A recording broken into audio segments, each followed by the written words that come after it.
નમસ્કાર મિત્રો, શું તમે તમારી ખેતીની જમીન ઉપર ઔદ્યોગિક હેતુ એટલે કે વાણિજ્ય છે, ઇન્ડસ્ટ્રીયલ છે, એવા બધા અલગ અલગ પર્પઝ માટે, રહેણાંક હેતુ માટે તે જમીનનો યુઝ કરવા માંગો છો? તો તમારે અરજી કઈ જગ્યાએ કરવાની રહેશે? તો એના માટે પણ તમારે IURA કરીને એપ્લિકેશન છે એની ઉપર જ પ્રોસેસ કરવાની રહેશે અને એમાં પણ આ ઓનલાઈન એપ્લિકેશન વાળો જે પર્પઝ છે બસ એ જ જગ્યાએ જવાનું રહેશે અને ત્યાં જયા પછી આ જે ન્યૂ એપ્લિકેશન છે, ન્યૂ એપ્લિકેશનમાં આ જે બિન ખેતી પરવાનગી મેળવવાની જે રીત છે ને એ ક્લિક કરવાનું રહેશે। એ ક્લિક કર્યા પછી અરજીનો પ્રકાર સિલેક્ટ કરવાનું રહેશે।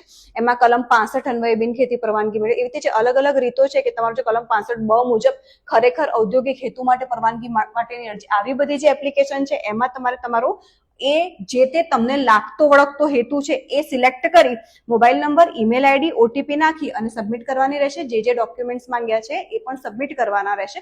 એ ડોક્યુમેન્ટ જેવા સબમિટ થઈ જાય પછી તમારા જે ત્યાંથી જે અભિપ્રાયની પ્રોસેસ છે ને બધી પ્રોસેસ ચાલુ થશે। આ બધા જ ડોક્યુમેન્ટ જે તમે અહીંયા સબમિટ કરશો એ પણ તમારે કલેક્ટર સાહેબ સમક્ષ પણ સબમિટ કરાવવા પડશે।